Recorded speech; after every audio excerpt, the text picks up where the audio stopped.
This is the KoperCrabb Podcast.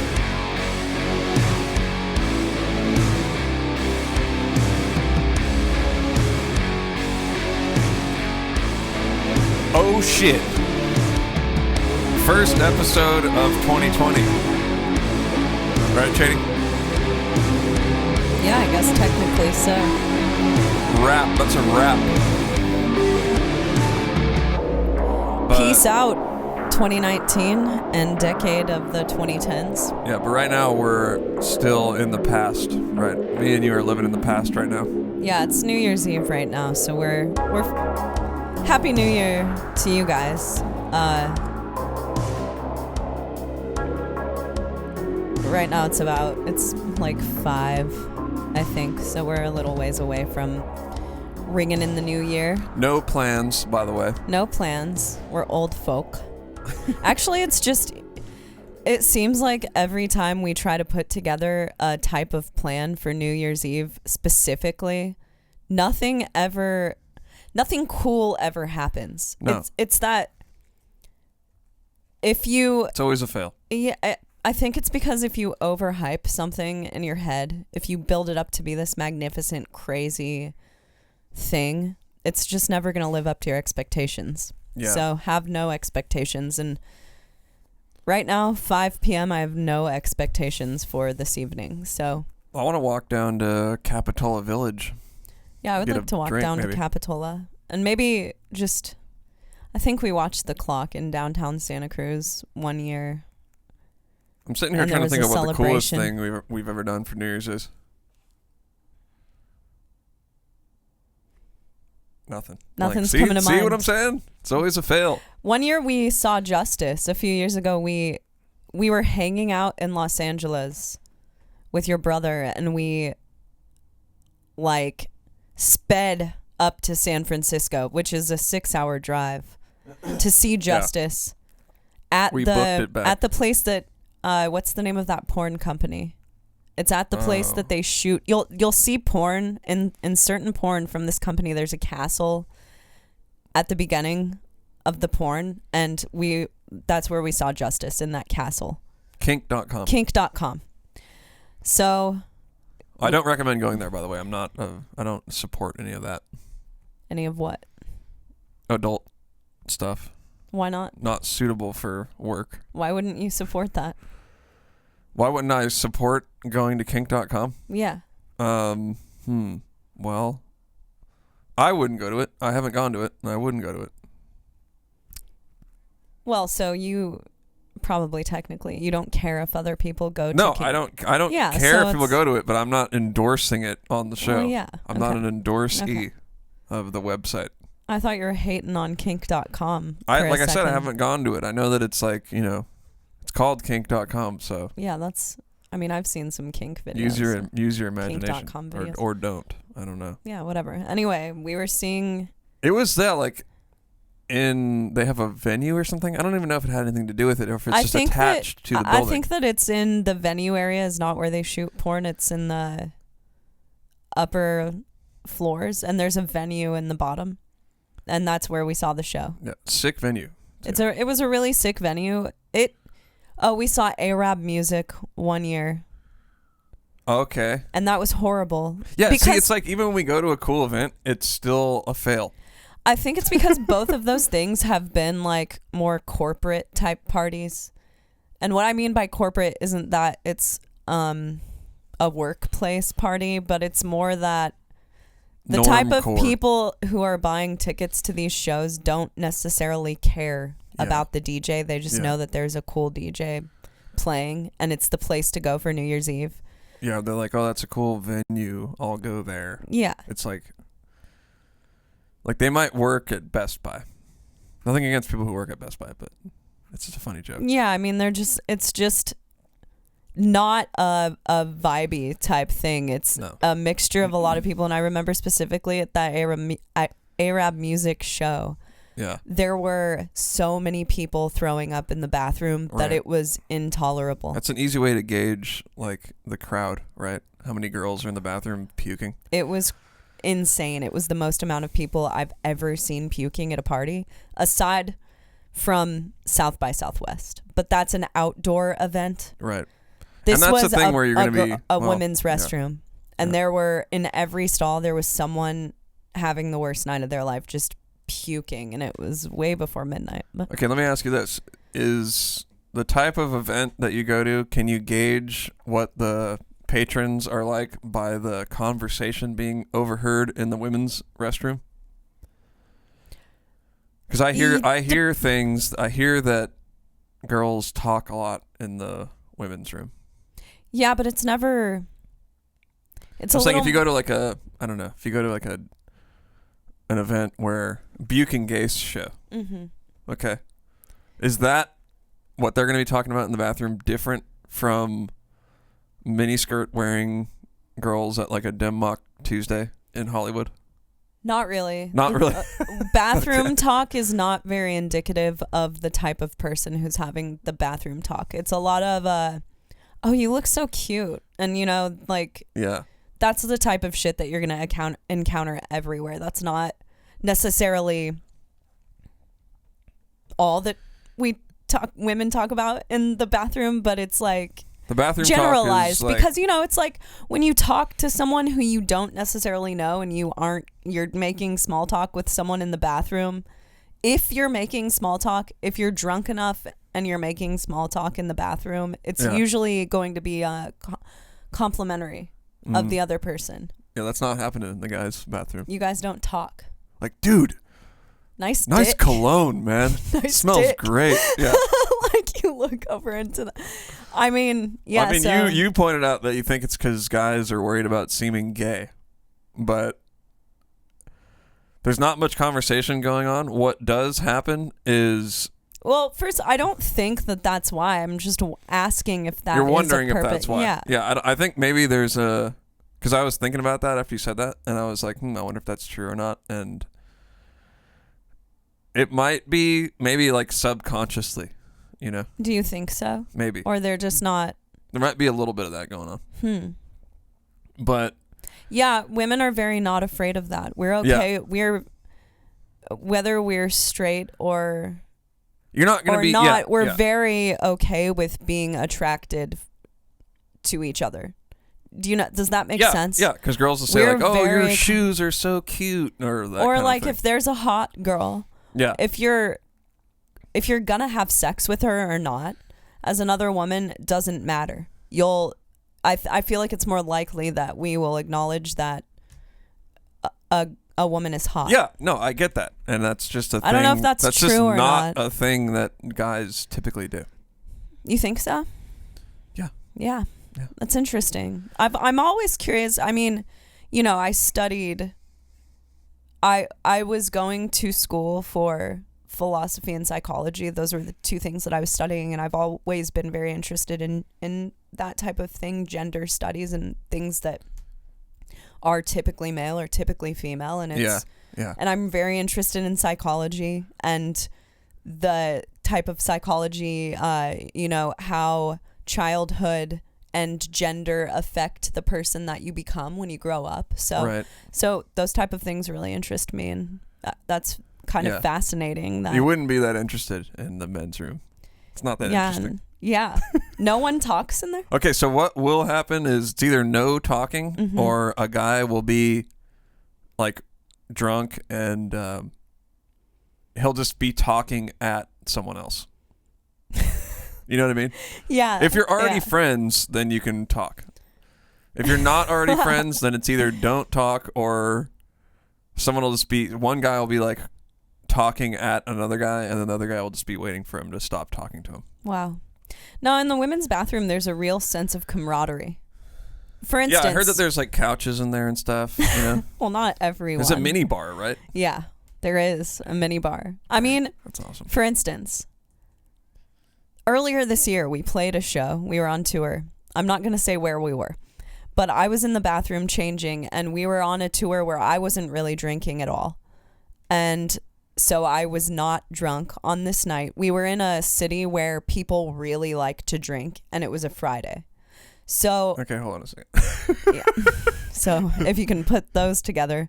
Wait, why can't you say what city it was? I just don't want to give the city a bad rap.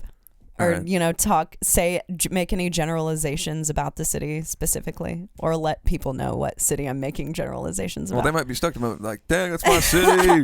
What up? But so I was in the restroom and I was changing. It was right after our set, and I was selling merch on this tour, so I didn't go into the backstage. So you got done with the show. Yeah, went into all the women's sweaty, restroom. went straight into the women's room. Yeah, to pretty damn change close. and then run out to the merch table. Right. So, or it was after our, whatever.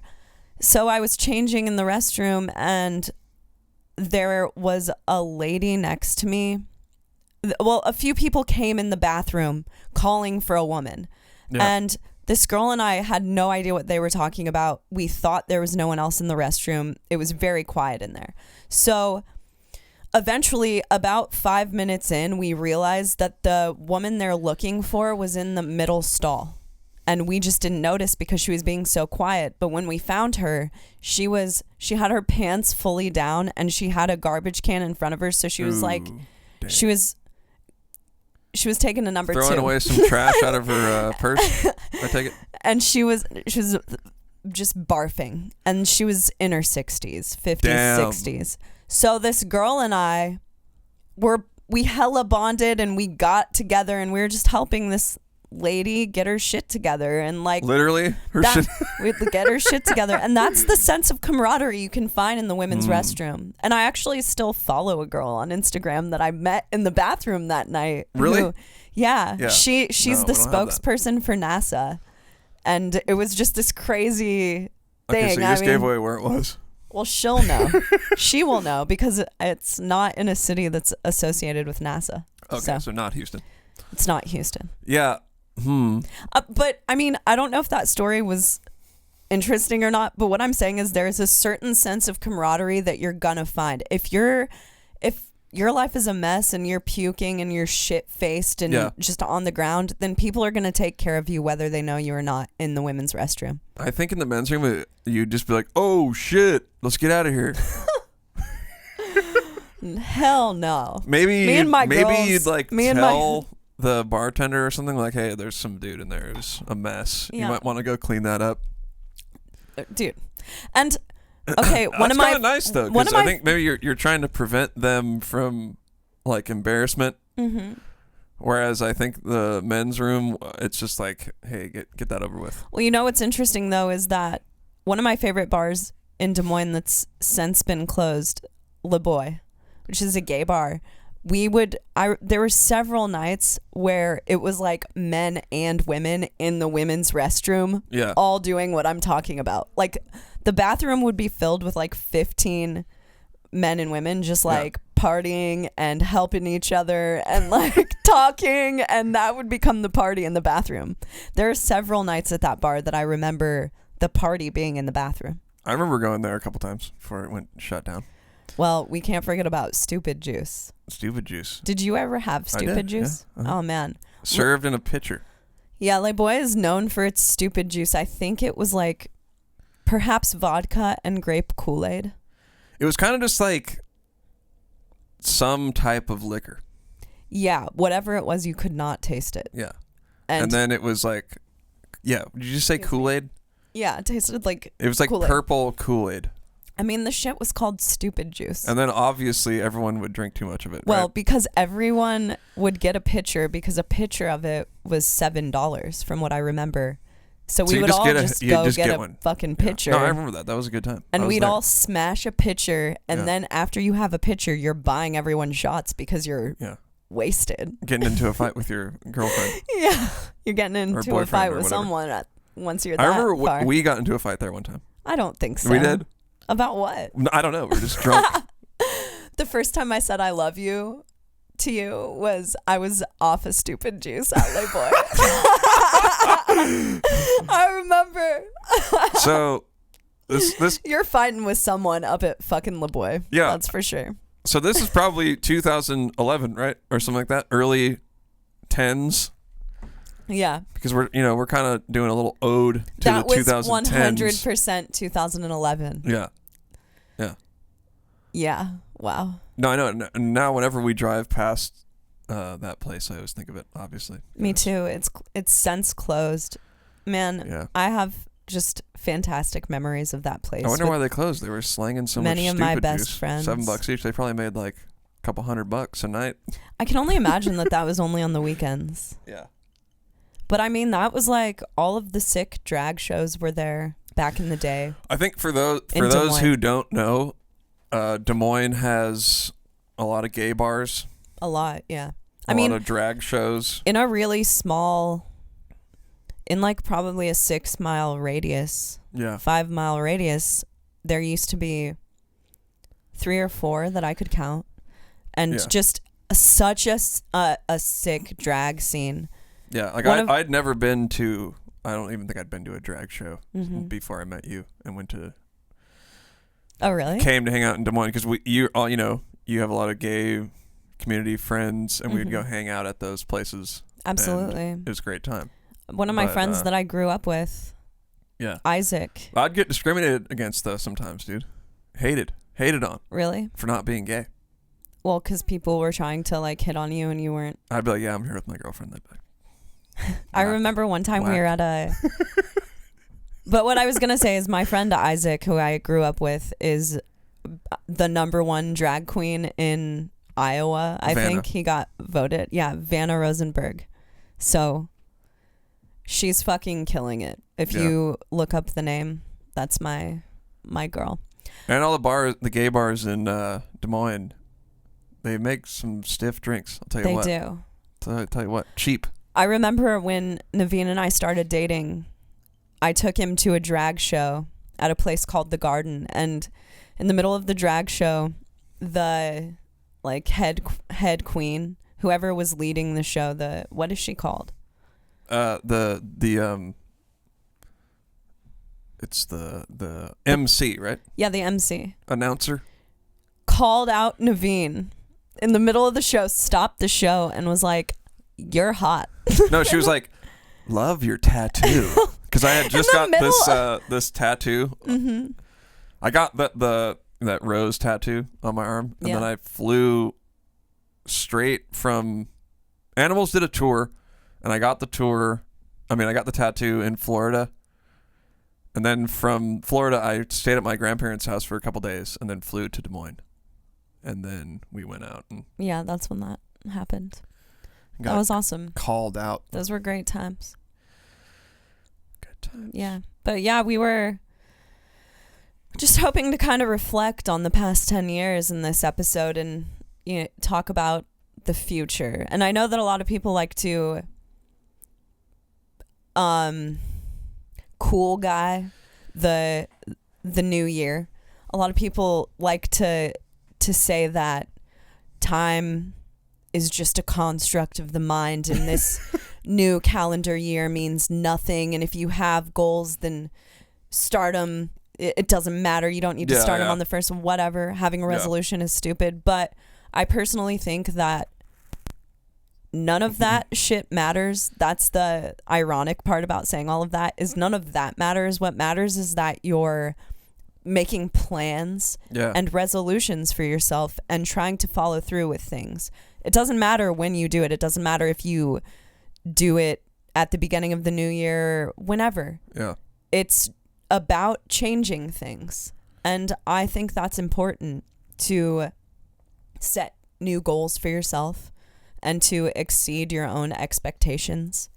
And that's what matters about entering a new year. Yeah, and on Earth, we have a thing called years.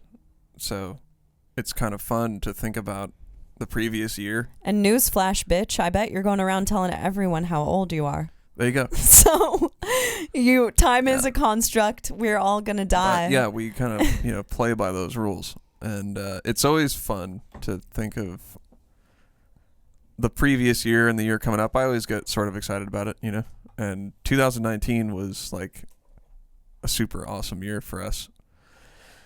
We started the podcast, moved out of the barn.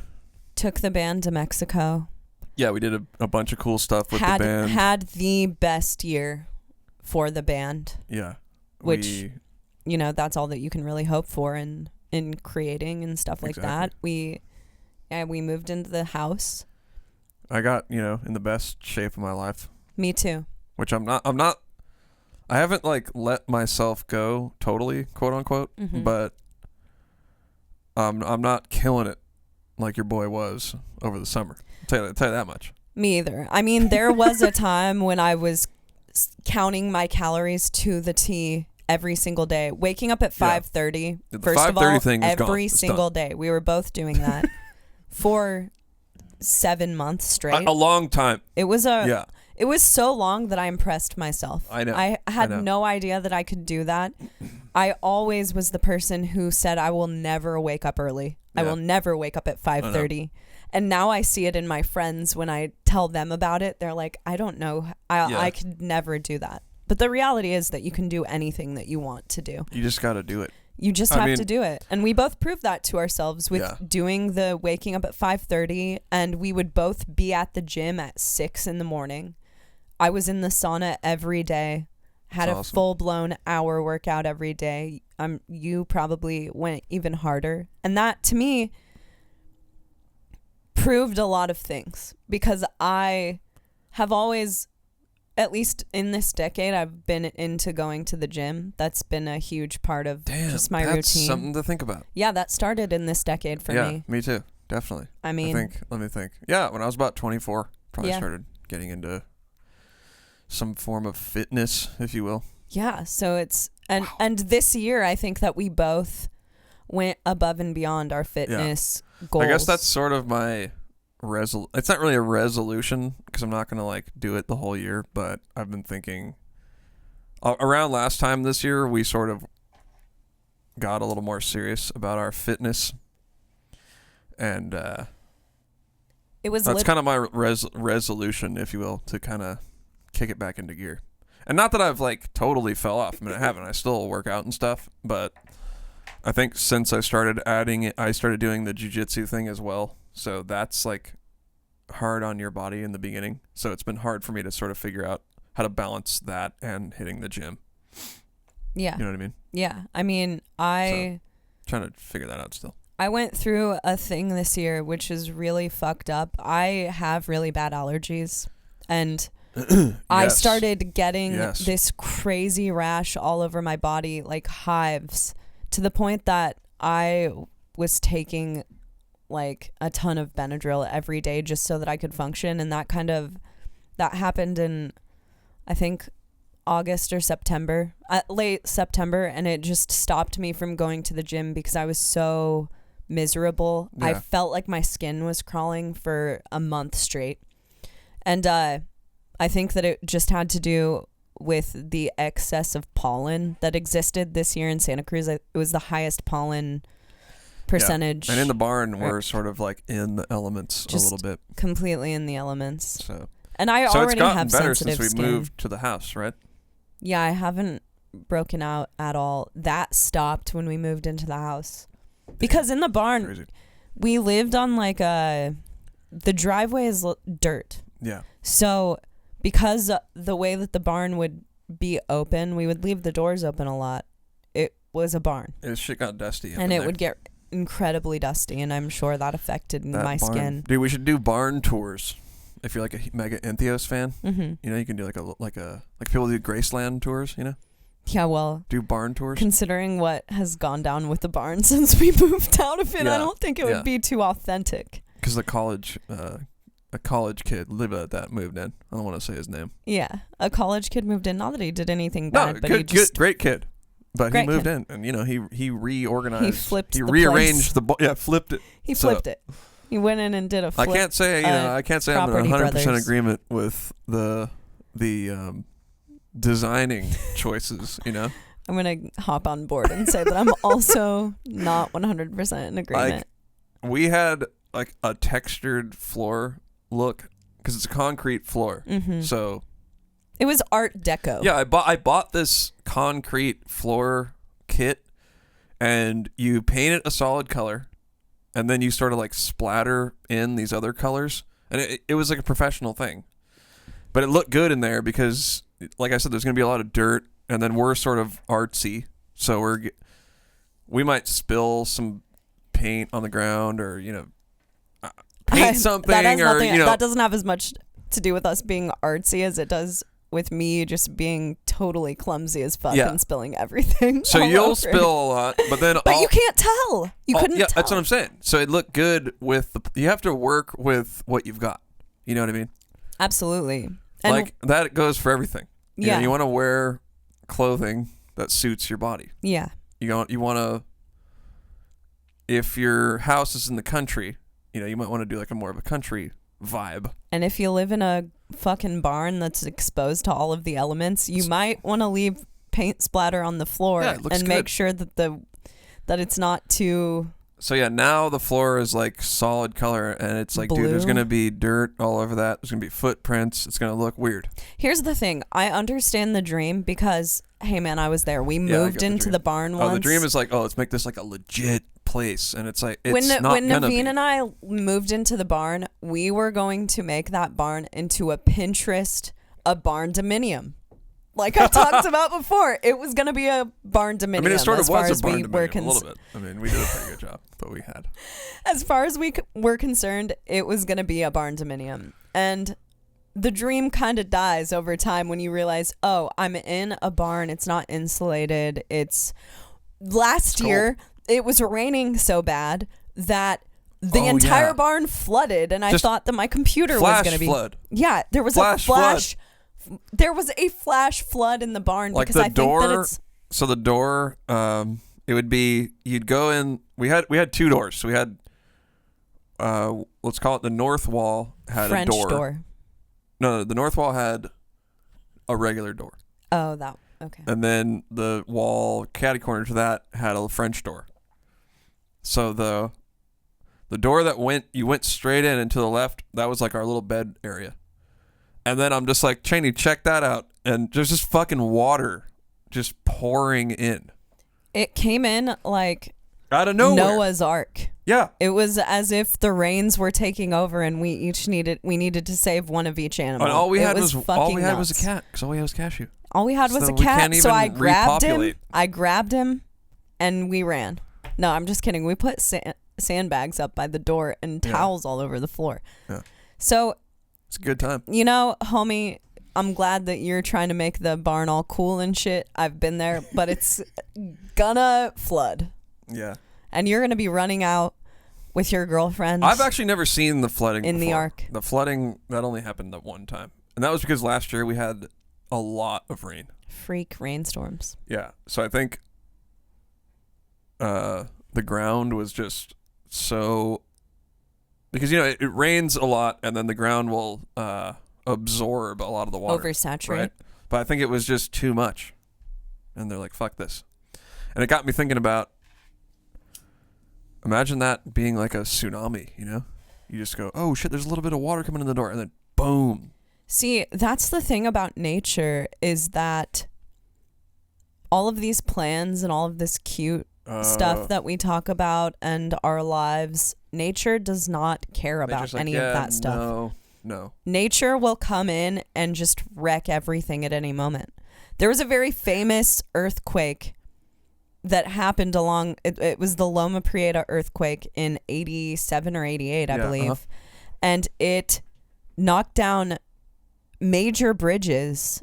What bridges collapsed in San Francisco in Loma Prieta? The Bay Bridge, the top layer fell in on the bottom layer. The top layer fell in on the bottom layer. People were driving on it. People died. I think the stadium that the Giants were playing at cracked in half. Yeah, I've seen a documentary about that. Yeah, we both have. That's where I'm reeling all of this information. Yeah. All right. So that happened, and it affected Santa Cruz, where we live as well. Downtown Santa Cruz, from everything I gather, because one of my clients lived here. A dear friend of mine lived here when this all happened. Yeah. And she said that it wrecked everything. It wrecked everything. People died downtown because buildings collapsed on them. Yeah. And so what I'm saying is this earthquake ruined people's lives. It doesn't matter. An earthquake or a tsunami or a horrible hurricane or tornado can happen at any time. The volcano that just erupted in New Zealand. Oh, yeah. There were tourists visiting. I can't quite remember the name of the island. I think it was a White Island or Black Island. It was a color. Sorry if I'm that was in wrong. like Australia, right? It was in New Zealand. Oh, New Zealand. I'm gonna get killed for saying that, right? Because New Zealand and Australia have a little. Oh, they have a tiff. Well, I think it's like a playful back and forth. Well, if you most of the people who were killed were Australian. Damn. Which is awful. Yeah. They were just trying to see a volcano up close, and there's video footage of it on the internet of people on a boat going away from the volcano as it exploded, and it's terrifying. That shit can happen at any time. So you gotta just live it one day at a time, bro. Yeah, you really do. As much as it's a like hippie cliche, that is one of my goals for 2020. I feel like every year that's one of my goals, to live more mindfully, to be a little more aware of. Hard to do sometimes. It's really hard to do. It's actually easy for me to do if I'm not at work. Then I'm just like good to go. Yeah. Not worried about it at all. Mm-hmm. Like the last, I've had some time off from work for the last week or something, and it's been solid. Yeah, you've liked it. Yeah, I started recording a new Entheos. Yeah. That's right. It's Cat's Out of the Bag. In production. Mm-hmm. I think the cat was out of the bag a few days ago when we said that there's. I know what I'm be saying. music. The production is going down. Oh yeah, it's happening. It's happening, and it's sounding savage. Well, here's the thing about us or about you is that we talk about the new music all the time, and that's because we have right now a lot of songs. Yeah. I think we have. Like there's B-side material. It's there's Z-side at this point. There's a lot of stuff floating because out. You've been writing music. You and Travis started writing music together like 2 years ago, almost. Yeah, we need to put something out. For real. And you've written an entire EP by yourself, essentially now, and now starting new songs, and we have a lot of stuff that we can release. Time. Yeah. Seriously. Yeah. For real. Yeah. And we live in a studio now. So which is crazy. You do the math on that one. It's amazing. I'm really excited for you to fully produce another thing, because it'll be fun because I haven't really done that for the band yet. Just like totally taken charge and been the guy. What was the last release that you did that on? Flesh Rot, probably? No, I mean Navene K stuff. Oh yeah, true. Didn't Zach Oren mix and master that? He mastered a couple songs, but okay. it was awesome. Don't get me wrong, but that was it. I mean, out of the 20 tracks or however many tracks I put out, I did all of it, and then he mastered a couple, and then the Mind EP, which was the last EP I put out, Dustin mastered it. Okay. Yeah. So our boy Dustin, same dude who mastered Flesh Rot. Yeah. We need to put that stuff on Spotify, for real. The Navene K stuff? Yeah. Is Flesh Rot on Spotify? Yeah, of course it is. It's on Metal Blade. Oh, that's cool. Yeah, Navene K needs to be on Spotify. There's a few tracks because of Tito's label. He put out a couple Navene K songs. Who is Tito? He's like Darkest Hours tour manager. We hung out with him a couple times. Okay, yeah. What was the name of that? Crime Kitchen. Okay, I remember. And they put out like 3 Navene K songs. So there's 3 Navene K songs on Spotify. I think I got like 100 monthly listeners, so. That's doing better than a lot of people. Well, Johnny texted me. He was like, dude, we're killing it. And we had 500 monthly listeners on Flesh Rot. Solid, right? I mean, solid. Here's the thing. It's all about perspective. It's all about perspective. You see all these people post these Spotify end of the year listeners things. Yeah. And it's all about perspective, baby. I mean, what does it matter? If you have hundreds of thousands of listeners at the end of the year, that is amazing. Yeah, that's sick. That is amazing. Yeah, I'm into that. I've seen our album pop up on a couple of people's best of the decade list dark future. Yeah. And that is insane. It's insane that people can even remember our band's name. It's weird. In this climate. Yeah, it's weird. I mean, every time I post anything and people comment on it or care, they're like, this is sick. It's like, I don't know. It's just because I think I spend so little time like thinking about that I'm like, whoa, people care. That's awesome. I know. And I'm really appreciative. I love it. I'm not going to say I don't, of course. When I post a video or something, I'm like, reading the comments and stuff, and I'm excited that people like it. Me too. I don't expect it, Me either, and I think that stuff is inspiring. Every time I post something and it gets any kind of feedback, it inspires me to post another thing. Yeah, let's be real here. I'm not going to act too cool for school. Like, it's cool when people like you. Of course. It's it just kind of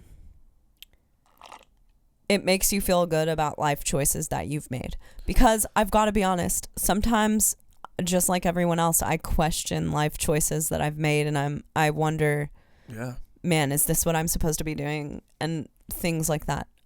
Like I've said before, I think that my entire life is an existential life crisis. When I really don't feel like that? When I record something and edit the thing that I'm recording and like get it all nice and tight and sounding good, and then hit spacebar and listen to it.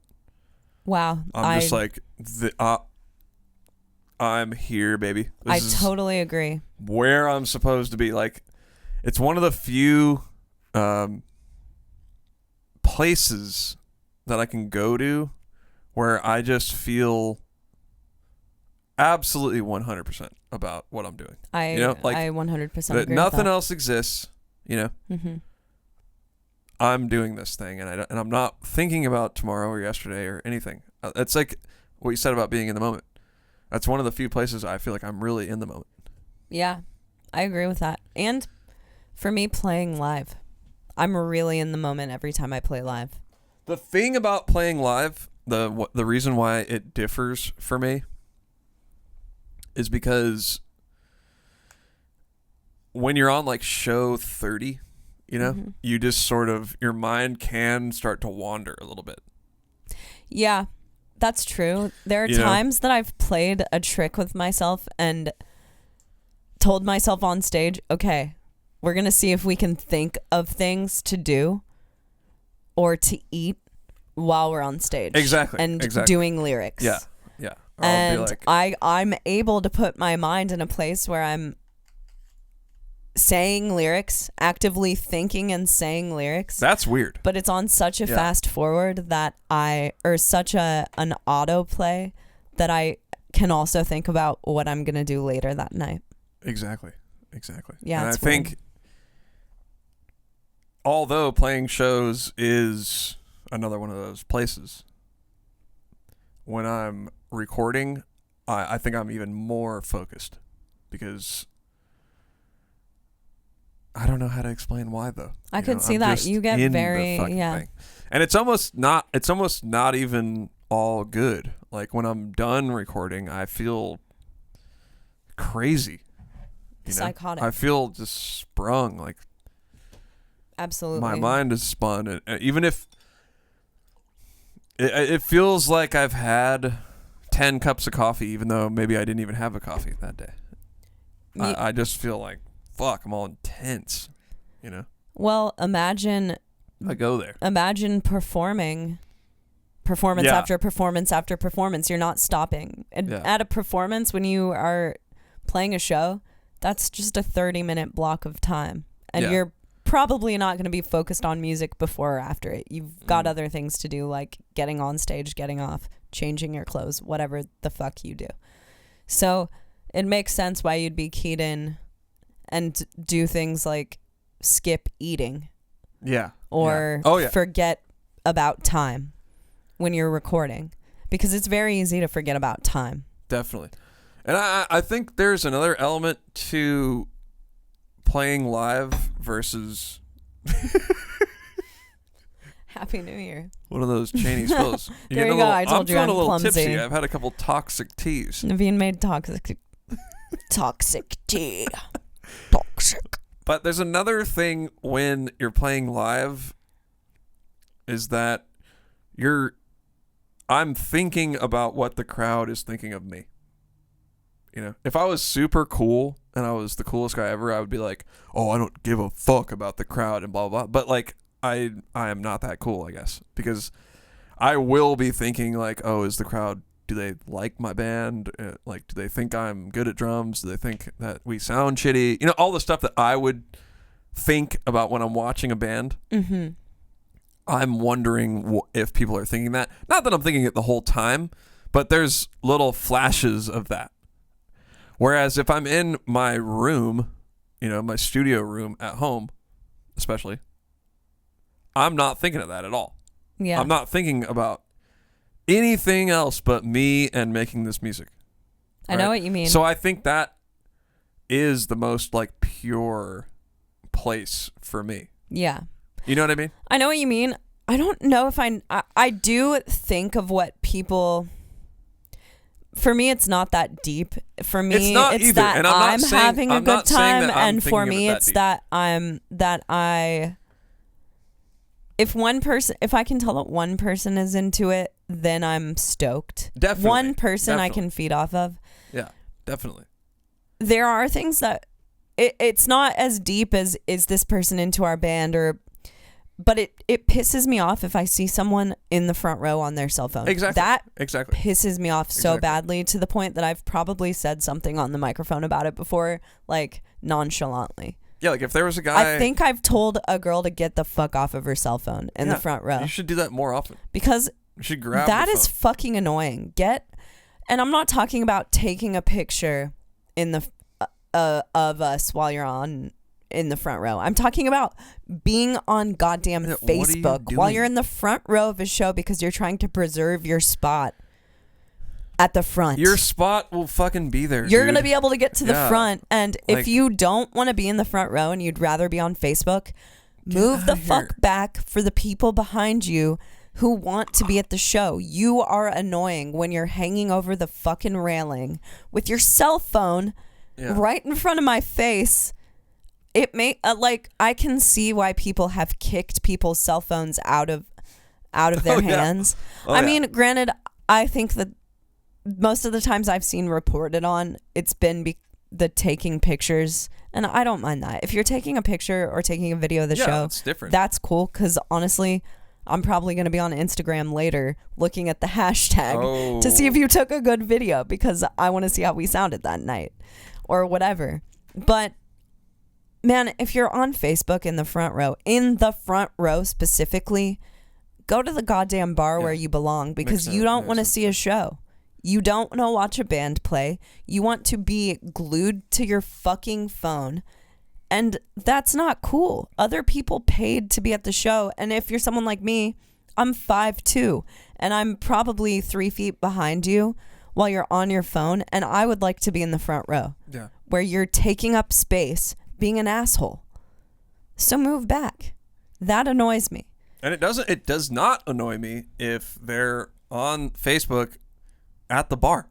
It doesn't even annoy me if you're on Facebook and you're 2 rows back. I don't care. Yeah. It's that you're hanging over the barricade like this, looking down and pretending that you're in your bedroom and that there's no show going on in front of you. That's fucking whack. It's super whack. It's whack, and you deserve to have your phone kicked out of your hands if that's what you're doing. Dude, one time when I was opening for Animals, doing that solo thing in Europe, so it's Europe, so it's the triple threat? No, it's opener in Europe. That's double whammy, we'll call it. I started playing, and people were like sitting, you know, like it was a small venue, so you know, if people, they'll just like kind of sit down on the stage and face their friends, you know? Yeah. Like I started playing and they were just like, they like kind of looked over their shoulder like, oh, okay. And then just resumed after that. They were like, oh, guys playing? Okay, cool. Are you kidding me? Yeah. And just like a couple people sat on the stage.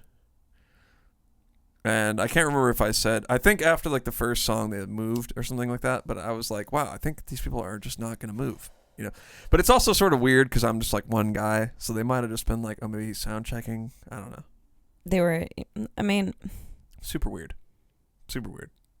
It's just rude. Yeah. It's rude. And I get it.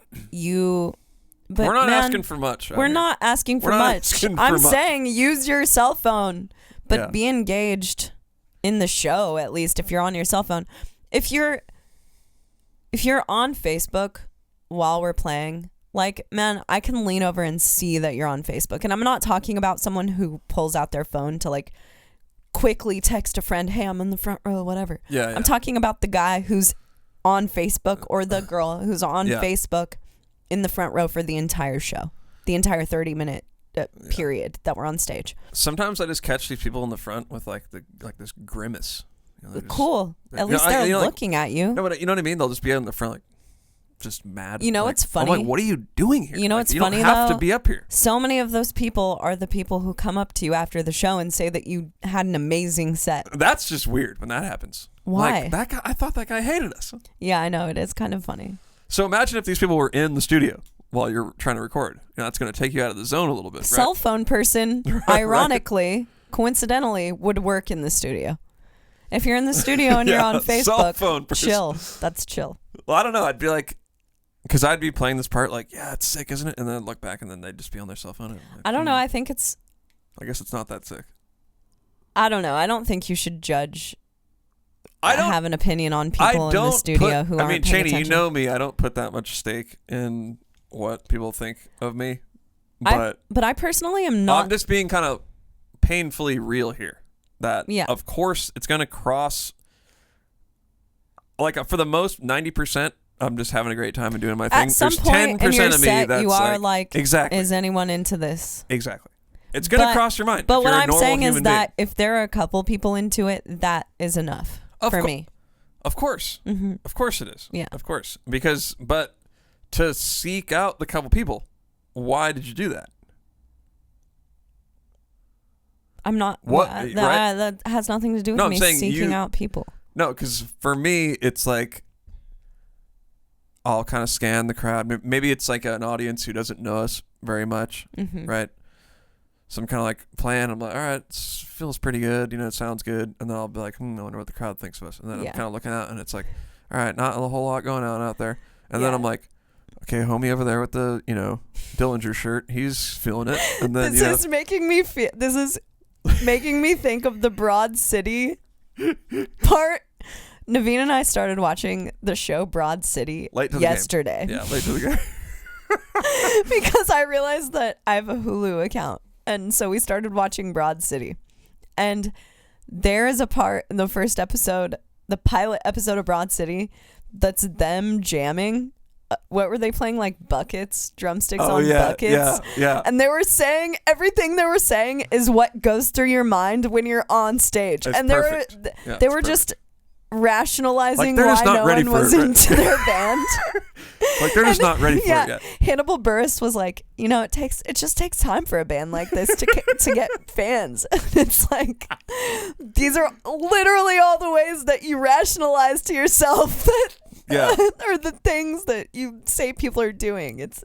Or you'll be on stage hilarious. And you'll be like, next time we come through here, these people are going to be like going nuts for us. Yeah. We're just ahead of our time. We're ahead of our time. Dude, that show. I swear musicians are delusional. Of course. Dude, I'm 31 and I scream into a microphone. Of course I'm delusional. What the hell? I know. And I love every minute of it. And I think it's I think it's the most cathartic, cool thing ever. Keeps me young, man.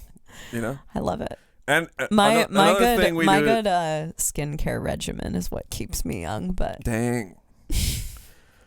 But another thing I'll do is like every track I make, I'm like, this is the one, dude. Like this one's just gonna It's just gonna blow up, dude. This is it. Yeah, this thing is just it's too sick for people to deny. This is a perfect representation of like all the things that we're trying to do all mixed into one, and like this is it. man, this is so catchy, and it's just like way it's like catchier than our other. It's got like, it's catchy, and it's got like sick electronic, but it's also technical. You know what I mean? Yeah. And then you slap a name on it, like perpetual miscalculations, and It's you're like, like, this is the fucking It's jam. just that's it. It's gonna just take over. It's gonna change the game. And I'm actually currently doing that right now with the new song that we're working on. Because if you didn't hype yourself up like that, then what's the goddamn point? No, the thing is, every time I say that thing, I mean it. Me too. Right now, I know, it's 100% true to me. Like, I think when we put out this new song, that's it, game changer. I know. I'm like, man, this is just like everything we've been trying to do, just like mixed together and made them. Yeah, exactly what I just said is what I've been saying to Navene for like 3 days about this new song that we're making. For every song, though. I know. And I 100% believe it every time. Yeah. Yep. I'm not like saying it as a joke. I mean, I'm saying it as a joke now. But if you didn't believe in it 100% every time, then why even bother? Why even bother? That's it's. Don't be unsure of what you're putting out. Don't just be 100% about the thing that you're doing. And that in itself makes people want to be a part of it. Definitely. Because I will tell you, there's nothing in this world I believe in more than I believe in the art that we create, the art that I create, the art that you create. And because you are my partner, agreed, I am your number one fan. And I fully believe in everything that you make. Me too. You know who else I think is an awesome artist, though, now that we're talking about this? Oh, yeah. Sean Koperweis. Hour into the episode, we're going to talk about Yeah. You guys may notice this awesome been the elephant in the room. I know. Literally, the crab in the room. We should have said that. We should have talked about that immediately. I know. We just had to, like, lead into it. But Navene's brother is an amazing metal worker. That's right. SZK Metals. SZK Metals. On Instagram, check that shit out. Yeah, you guys should. We're gonna post a picture of this that he had this is actually a collaboration. He had a guy who does wood stuff. He does. He does laser cutting. Yeah, he does laser cutting. So he laser cut into this for Sean, and then Sean put this. I think it's glass. Frame. Yeah. This glass on top of it and the frame, and he also there's another one. There's like a. But Sean didn't make any of it, so we're not gonna put it on camera right now. Yeah, but it's a tray. But Navene's brother is seriously an amazing artist. Yeah. He creates amazing metal stuff, and if you've seen me wear a necklace in the last 10 years, it was made by Sean. Go to SZK Metals. Go to it. We have check it out for yourself. Half of our house is Sean's furnished stuff. by him. He makes tables. Our house is half Navene's mom and half Navene's brother. Great taste comes from your family. Yeah, we got and I mean 100% us, obviously. Oh, because we're the curators. Are we the curators? I believe. Yeah, we curate. We're the curators. Yeah, we curate. And yeah, so Sean's amazing. We're gonna link you guys to him. You have to check his stuff out. This is like crazy architectural. Yeah, and then he also makes like stuff. belt buckles and jewelry and stuff too. Yeah. Which I don't think you can buy, but you can look all at it kinds of charms. Like, wow. You should, if you're into metalwork and stuff like that, which is really in right now, so you should be checking his stuff out. Yeah. Then you should bother him about making you a necklace. I'm sure he has some stuff. He's got awesome belt buckles and so check out Sean's work. But he made us this awesome KoperCrabb Podcast sign for a housewarming gift and for Christmas, and it's amazing. Look at that thing. I mean, come on. Come on. Like today, I was kind of feeling lazy. I was laying out on the couch, and you were like, "Hey, we're gonna do the podcast," and I was like, "Fuck." Because the couch is like a fucking black hole, dude. If you sit down on the couch... I should not be allowed to sit on that couch before 9:00. The minute I sit on that couch, and then I pick up the TV remote, and I'm like, all right, I'm on the couch. I'm on the couch tonight. That's where I'm doing it. That's what I'm doing. Might get up to get a snack. Definitely going to be food involved. Sometimes it's DoorDash. That's how fucked up couches are. They get you just... Couches will get you down. Dude, you know what would be sick? Is if, when you go to like a club and they have like that rope, that like red rope. Yeah. We should put one of those in front of the couch. Yeah, so you and gotta be like reserved until 8 p.m. And then at 8 p.m. we can like unlock the little velvet rope. Dude, that'd be sick, and then right? we can roll out the red carpet. And then it's like, oh, he's chilling, maximum chill. If you do that, I'm divorcing you. That's fucking like ridiculous. Bachelor pad thing. So dumb. That's the thing that happened. That's your worst That's idea something yet? that happened in the 2010s. We got engaged. Congratulations, Navene. Thanks. On bagging such a babe. Yep, bagged it. Good job. All right, I really got to pee, so you either have to keep them interested or we got to end it. No, I want to keep talking. I want to talk about, the past 10 years and what I've learned and, go pee. All right, you pee. Get out of here, Navene. I'm going to pee and you tell them a story. All right, welcome to the Crab Podcast. So, yeah, over this past 10 years, these 10 years have been a growing period for me because they were my 20s. I moved to California, which was a total lifestyle change and led to, honestly, a depression. It's really hard moving away from your family and friends and everything that you know. And the minute that I moved to California, the first 6 or 7 weeks that I spent there, I was alone because Navene was in Animals as Leaders at the time and they'd gone on tour in Europe. And, that was kind of a dark time for me, but I got out of it. And throughout my 20s, I feel like I kind of found myself and assumed my position as Chaney a little more. And really, the last decade has been just really fantastic because without going through all of that stuff that I went through in LA, I wouldn't be the person that I am today. And I feel like I've learned to be introspective, even more introspective than I was before over the past decade, and learn from my mistakes and take charge of who I am as a person and really own up to all of the shit that comes along with being myself. And I hope that I just kind of continue to do that over the next decade of my life, because it is kind of every decade. The 2020 begins my 30s, really. So I'm just kind of excited to see who I become over the next 10 years. And it's cool that we have this outlet because I'm assuming that podcast will probably be on the internet for a long time. Yeah. That YouTube will probably exist for a long time. And that 10 years from now, Navene and I, because we've made this podcast now, we'll be able to go back and kind of get into our own minds. That'd be weird, actually. I didn't even think of that. It's like a journal. It's like keeping a journal, which I do that. But honestly, I'm not a literal writer. I write in a more poetic way, and I'll go back and read journals that I wrote 10 years ago. And some things I just do not know what I was talking about. I only know the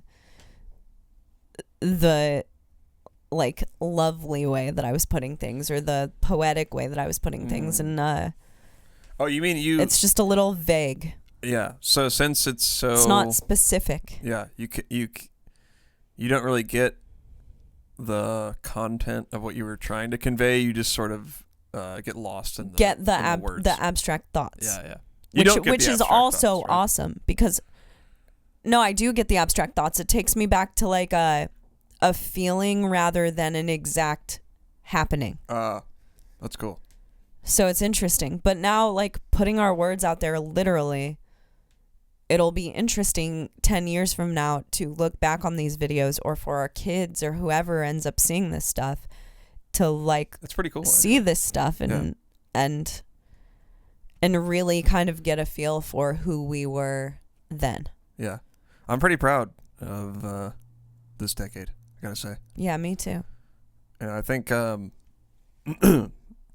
I guess from 15 to 25, I think I I worked hard, quote unquote, but I didn't really perceive it to be work. I sort of just did my thing, you know? Mm-hmm.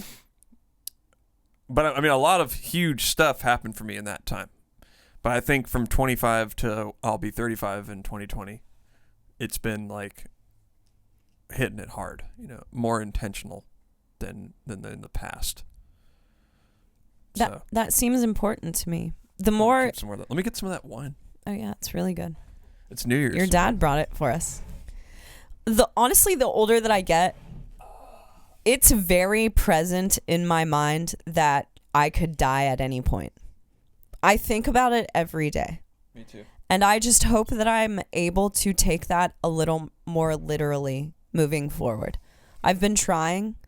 Yeah, I mean, I think about that all the time because I drive so much, you know? Exactly. I'm like, people who die on their way home from work, they don't think that they're going to die. They don't. They're No. just going about their business.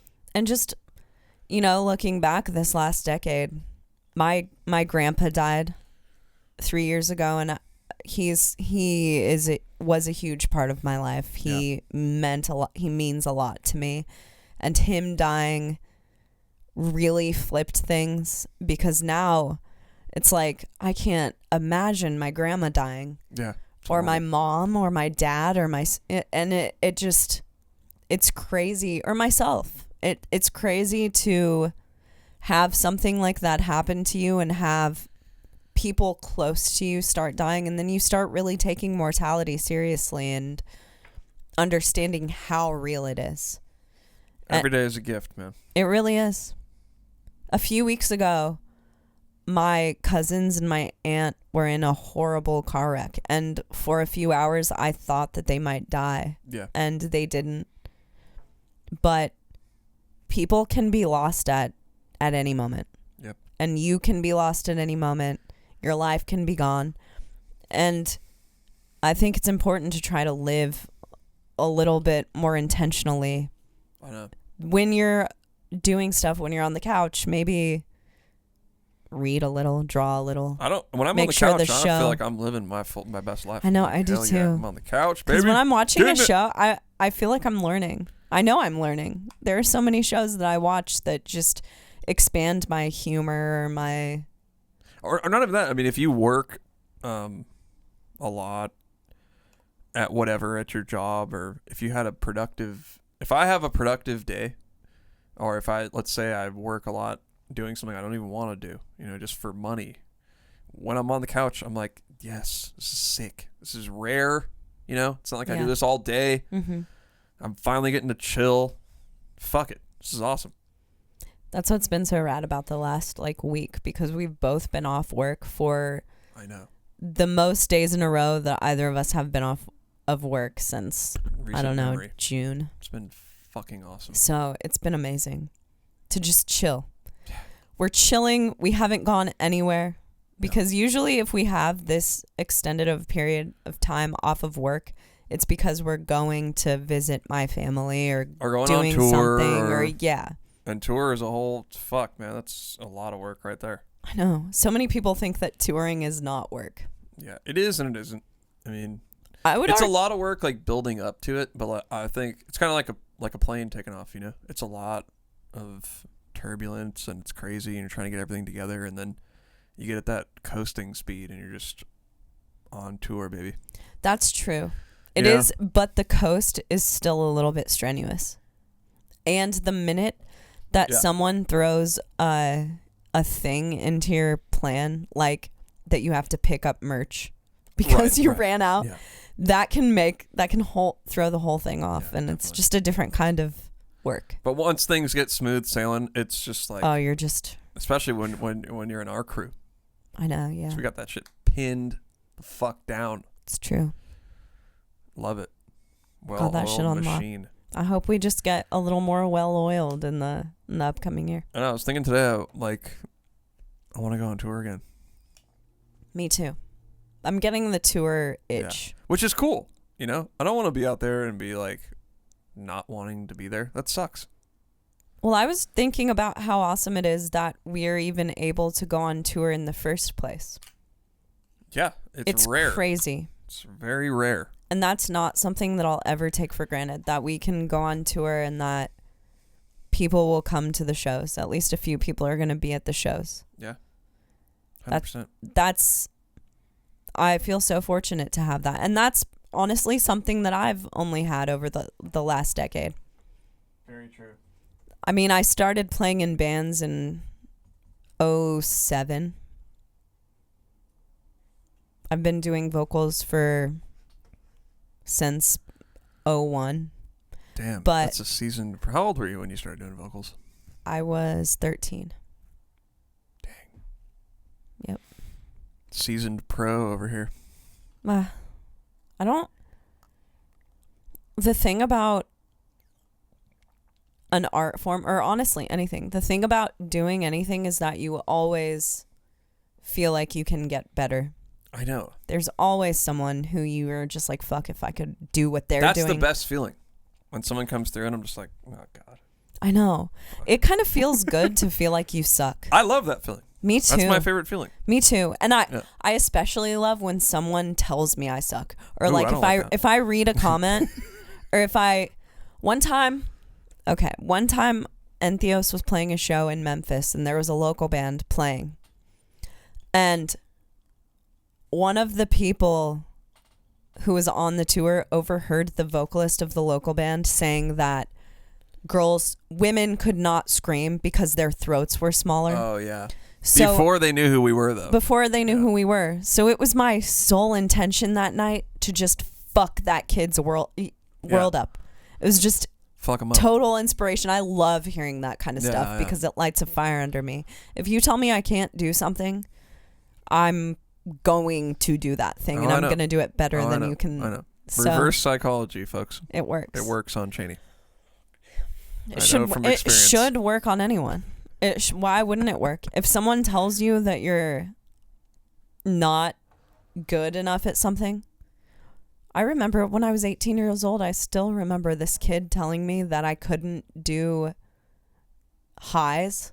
Well, fuck with me now, homie. There you go. I can do proved him wrong. I love doing that kind of stuff. That type of stuff is inspirational to me. So now I'm having toxic juice. It's grapes gone toxic. Gone. Oh, wine. Yeah. No, that's awesome, Chaney. Of course. I back it. Smash them. I've been told once before that 2 drinks in is prime Chaney. No, 1.5 cocktails. Oh, it was 1.5 cocktails. So we're like probably 2.5 wines in, which is like... Uh-oh, get her on the wine. Start telling you how she really feels. Yeah, I mean, our manager told me that. I wish we could get Steve on the podcast. Oh, God damn, I would love to have Steve Davis on this podcast. He would never do it. No. It's hard to find Steve Davis even in... Now we're saying his name 3 times.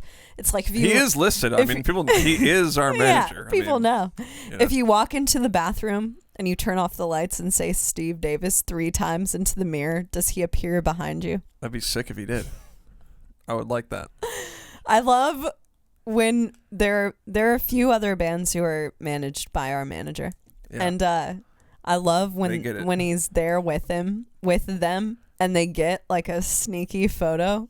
Oh, yeah. One time I saw him on a pretty big band's Facebook page photo, and I was like, damn, Steve Davis is not gonna... Like a wild Steve Davis appears. I love it. Yeah. Steve Davis is one of my favorite people who I've met because of Entheos. Definitely. So. What an awesome guy, actually. Dude. He likes to say that people are salt of the earth. I think that guy's salt of the earth. He's just like a pure New Yorker. He's New York all the way through. And I fucking love it, man. Dude.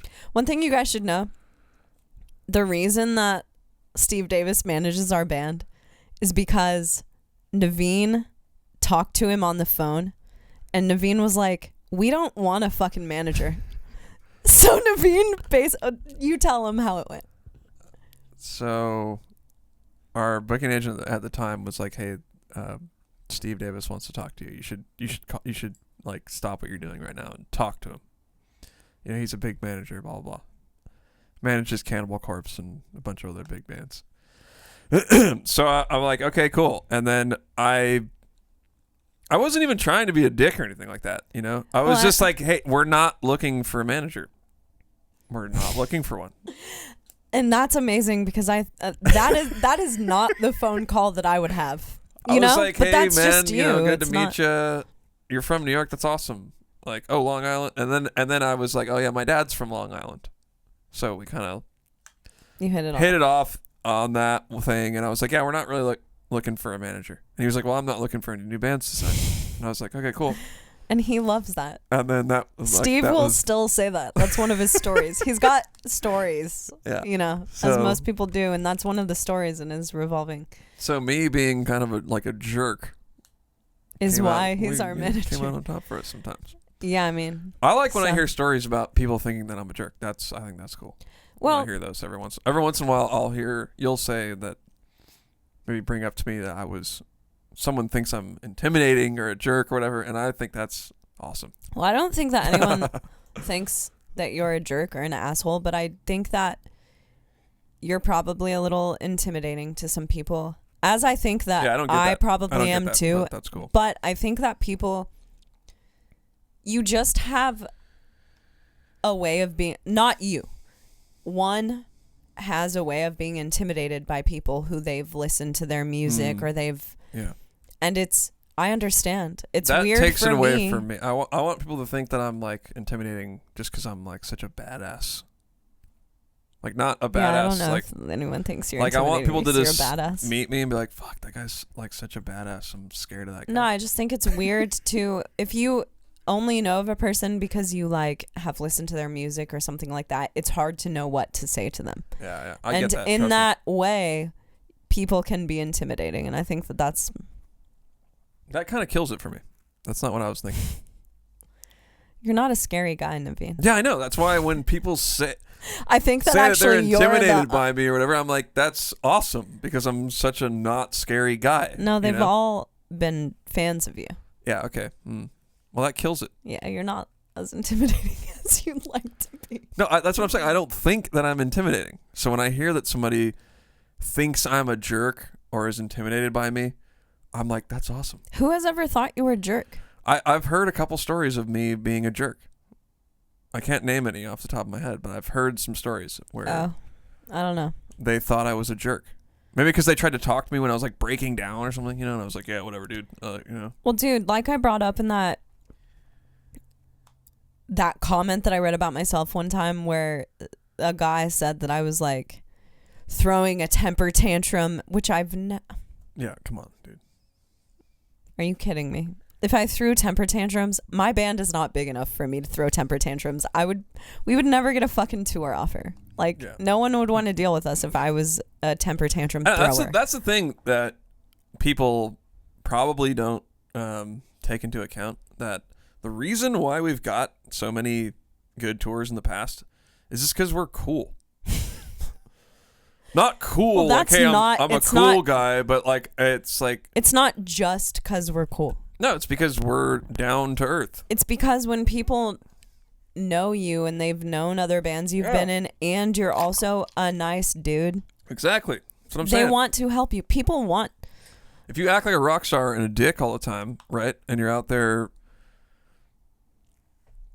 taking too long to set up and just being thinking that you're the most badass dude on the planet, no one's going to want to take you on tour, or they're not going to want to play with you. I mean, and that exists everywhere, from local bands who are not touring to huge touring acts. I've heard there have been local bands we've played with before who have been overheard talking shit about how I shouldn't have to do this. I'm signed to a label that no one has ever heard of. Yeah, exactly. And it's like, dude, being signed to any label, if you're signed to Universal Records or Sony Music or Def Jam, that doesn't give you an excuse to have a one-up on anyone or to act like you're better than anyone or be an asshole. Negative. Like, definitely doesn't. None of that stuff makes you cool. Being signed to a label doesn't make you cool. How big your band is doesn't make you cool. Being a real cool, down-to-earth person makes you cool. Yeah. And so many guys in huge bands are just amazing people. And that is a part of why their bands have gotten as far as they have, because when you're a total asshole, no one really wants to help you. And when you're a nice person, people want to help you out more. I mean, that's just common sense. Yeah, I mean, dude, we were at that Whitechapel show a couple weeks ago. They were all out back, like, helping Alex break down the drums. It's like, if that's not cool, I don't know what is.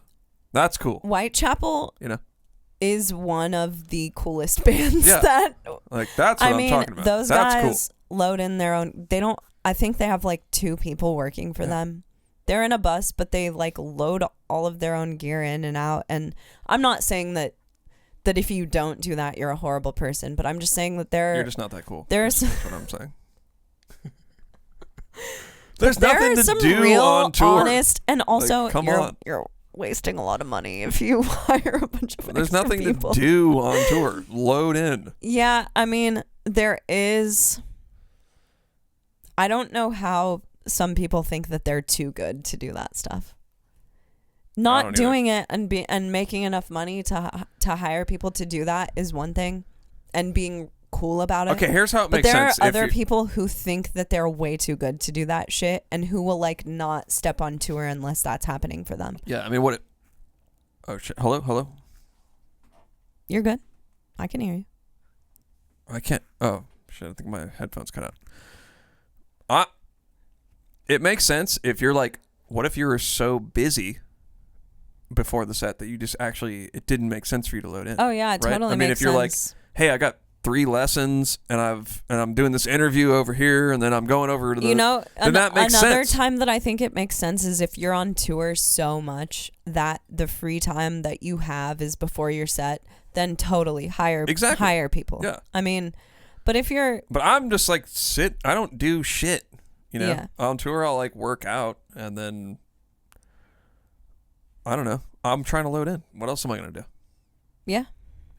If be... I was at the level of maybe I had like a clinic and this, that, and the other thing, then I get it. Then that totally, makes sense. yeah. But I don't even care if you do any of that shit. What I care about is people who think that they're too good to do a lot of stuff. And you find both ends of the spectrum in music, in the music industry. I don't know that we've been on tour with anyone who I would consider to be a total asshole. Yeah, I don't think so. It's rare, man. It's really rare. And that's why when it does happen, that person sticks out like a sore thumb. Yeah. And nobody likes them. No, because that's why there are people who are more unknown, and they think that name dropping and talking about how cool they are and all of that shit just makes them cooler and helps them climb the ladder. It never works. None of that stuff is cool. It never works. It's not cool. Like, dude, name dropping sucks. And if that's what you do, then it's not a good way to get across to people around you. No, definitely not. I don't know. I'm cool to everybody. I think that a huge part of existing is just not being an asshole. It's pretty easy. And not trying to one up other people, and just kind of like being a part of the community and being able to be homies with people and being normal and like people in LA, right? Mm-hmm. What about them? That was a joke. Oh, like down to earth, just being homies. Well, people in LA are both sides. See, I don't like generalizing places. I don't like doing. It's called but that's not a funny joke if you don't generalize. Yeah. But yeah, I mean, I get it. It's like if you got a lot of hot takes in this episode, Navene. Stirring it up, dude. Jesus. I had 2 toxic teas. I know. 2.5 toxic teas, and Navene's just like talking. Ready to let some shit fly, I'm man. just kidding. Tell you guys how I really feel. But yeah. No, I mean, I'm cool to everybody, not because I want to like. That's another thing, like being really cool to like network, quote unquote, God, networking is so lame. Like, I'm cool to people because I actually am just, I care about people. I like meeting people and being friends. I totally, and I feel bad when I try to I feel bad if I'm going to network, so to speak. Like if I want to ask a friend for a favor or something like that. I don't like doing that. I don't either. I like just making friends. So I feel I'm like cool to everybody. I don't care where you are on the ladder, you know? I feel like I'm really terrible at networking because it's just so lame to me that like I would never make friends with a person because of what I thought they could do for me, because at the end of the day you're the only person who can ever do anything for yourself. Yeah. That's it. You're the only person who's ever going to care about your mission. Yeah. But it takes other people to get that the most exposure or whatever. Yeah, but that doesn't mean that those people need to be your friends because they can do that stuff. It's like if you become friends and then you have something in common that you want to work on together and grow from there, then that's cool. But definitely. But the networking thing is just so lame to me. Yeah, I can't do it. Because what is that even? Dude, it's all about networking, man. Speaking of networking, are we going to NAMM this year, Chaney? I don't know. I don't really want to go. I wonder if this is my 10th NAMM this year. I think it's probably 2010 was no. Was it? No. 2011. Yeah. This will be my 9th NAMM. That's crazy. I'm having FOMO about not going. Really? Yes. I'm having zero FOMO. I'm having a lot of FOMO. Like I thought I wasn't going to have any, and now the thought of not going, I'm like, oh God, like. Well, you should go. I think that NAMM is more fun and probably purposeful for you, because there are actually instruments to play. So, though? Well, you're endorsed I don't play anything. I just walk around like an idiot. But you're endorsed by a bunch of companies. I don't have endorsements or any reason or people. You know people talk to. People know you. I know people because I have friends who are going to be at NAMM, but yeah, maybe that's a reason why I should go. So you wouldn't get any FOMO? Because I was all like, oh, I don't really want to go this year, fuck it. And then I started thinking about not going, and I was like, just getting mad FOMO. At this point, I do not have FOMO. We'll see. Day before, I'm coming with. Yeah. Well, I don't know. We'll see. But yeah. What was your acronym for NAMM? I said it last show. I can't remember though. Name dropping and marketing myself. I mean, come on. That's the good. Best acronym. That's quality. NAMM is cool. Don't get me wrong. Yeah. It's great. I feel like it's usually it's like there are skipping. So many years when I tell myself that I'm not gonna wear heels to NAMM, and then I do. Well, that's a fail right there. Sucks. That's a mega fail. I've walked around in I've walked around in heels at NAMM probably 3 or 4 separate occasions. You got to wear comfy shoes, joggers, trainers, Doc Martens. But it's sort of like skipping Christmas. You should go, man. You know, sounds like you're gonna miss it. Well, I don't really need to do Christmas. We'll this see. year, I'll then, probably a few days ahead of NAMM. I'll be scrambling to go. Okay. But right now, I don't know. It's just. Speaking of scrambling, are we gonna do anything for New Year's? 6:26. We better get off and figure it out.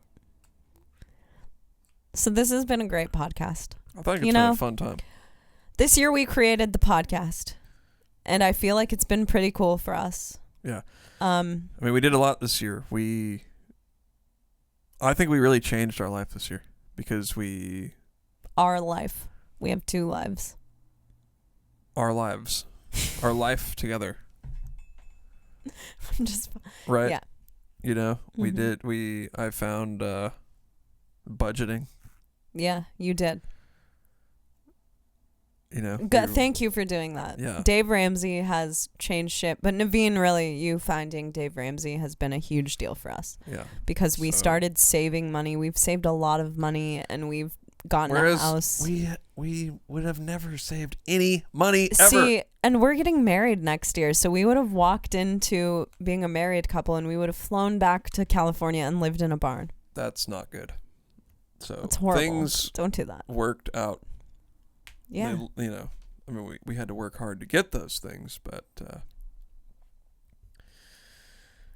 I think we did a good job this year. I do too. I'm really proud of you. My resolution is to just keep doing more of that stuff. You know what, Navene? Before we close out this podcast, I just want to say that I'm really proud of the person who you've become. I really am. I'm proud of the person that you've become over the past 10 years. It's been a pleasure. I know. We've known each other for 10 years, right? Yeah, we've known each other for 10 years. Wait a minute. In February, it will be 10 years that we've known each other. So that's a long time. That's about a year away. February is in a month. This February? Yeah. Fuck. You were 21. Not together for 10 years. But I met you when you were 21.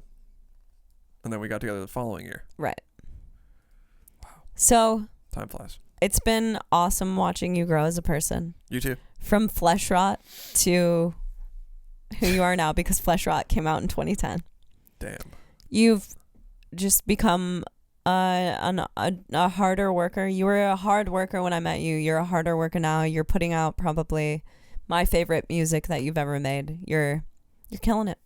So I'm proud of you, babe. Thanks, babe. I'm getting a little tear in my eye here. Wipe it out. I'm just practicing my vows.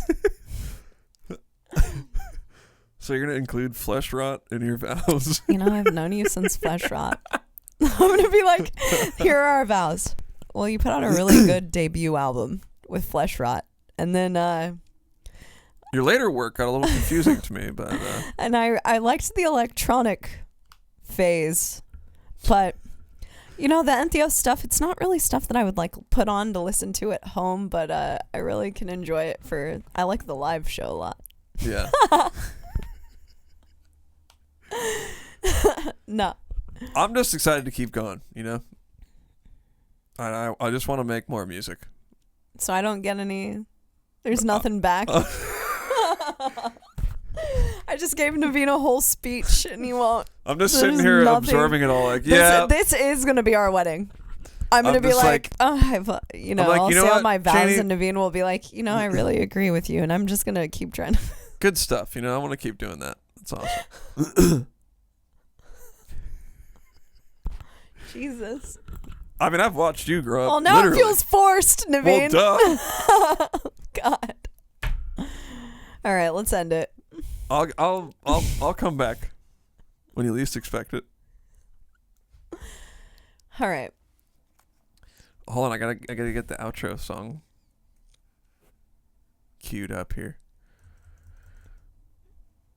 But yeah, I actually have a picture from the day we met on my MySpace or whatever. What is it? Facebook. Wow. Was there a MySpace when we met? I think there was. Probably. It's been a fucking sick run, man. Mm-hmm. Wouldn't change anything about it. How about that? You like that?